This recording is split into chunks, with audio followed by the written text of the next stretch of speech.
Hi అండి. అందరికీ నమస్కారం. Welcome to my channel. ఈ వీడియోలో ఇప్పుడే అందిన వార్త తిరుమల ఆలయం మూసివేత టీటీడీ ఇప్పుడు ప్రకటన. దీనికి సంబంధించిన పూర్తి తాజా సమాచారాన్ని వీడియోలో తెలుసుకుందాము. వీడియో అయితే ఎక్కడ గాని స్కిప్ చేయకుండా ఎండ్ వరకు చూసేయండి. అప్పుడే ఇన్ఫర్మేషన్ పూర్తిగా అర్థమవుతుంది. అలాగే వీడియో చూస్తున్న ప్రతి ఒక్కరు వీడియోకైతే లైక్ చేయండి ఫ్రెండ్స్. ఈ వీడియోని తోటి మిత్రులతో షేర్ చేయండి. కొత్తగా చూస్తున్నవారు ఇంకా ఎవరైనా సబ్స్క్రైబ్ చేసుకోకుంటే మన ఛానల్ వెంటనే సబ్స్క్రైబ్ చేసుకోండి ఫ్రెండ్స్. ఫ్రెండ్స్ ఇక వివరాల్లోకి వచ్చినట్లయితే తిరుమల తిరుపతి శ్రీవారి ఆలయం మూసివేత భక్తులకు ముఖ్య గమనిక.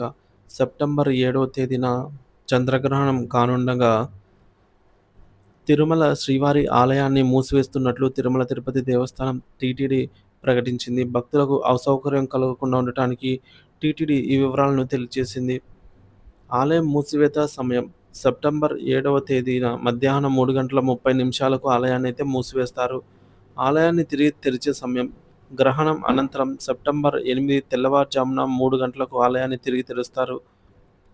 సంప్రోక్షణ కార్యక్రమాలు పూర్తయిన తర్వాత ఉదయం 6 గంటల నుంచి భక్తులకు దర్శనానికి అయితే అనుమతినిస్తారు.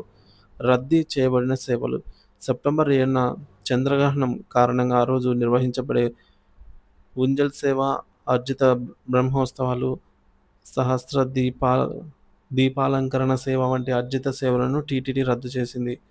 దర్శనాల రద్దు సెప్టెంబర్ 7వ తేదీన మధ్యాహ్నం 2 గంటల తర్వాత భక్తులకు దర్శనాలకు అయితే రద్దీ చేస్తారనమాట.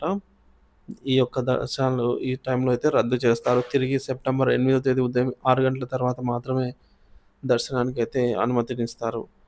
అన్నదాన సమయం మూసివేత అన్నదాత సముదాయం మూసివేత అండి. సెప్టెంబర్ 7వ తేదీ మధ్యాహ్నం 3 గంటల నుంచి సెప్టెంబర్ 8వ తేదీ ఆదివారం ఉదయం 8 గంటల వరకు అన్నదాన సముదాయాన్ని కూడా మూసివేస్తూ ఉన్నారనమాట.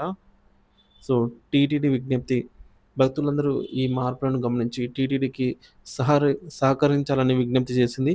గ్రహణం అనంతరం శ్రీవారి సేవలు యథావిధిగా అయితే కొనసాగుతాయి. టీటీడీ స్పష్టం చేసింది. ఈ మేరకు సెప్టెంబర్ 7న తిరుమలకు వెళ్లాలని ప్రణాళిక వేసుకున్న భక్తులు ఈ విషయాలనైతే తప్పనిసరిగా దృష్టిలో ఉంచుకొని తమ ప్రయాణాలను ప్లాన్ చేసుకోవాల్సిందిగా అయితే టీటీడీ నుంచి సూచన ఫ్రెండ్స్.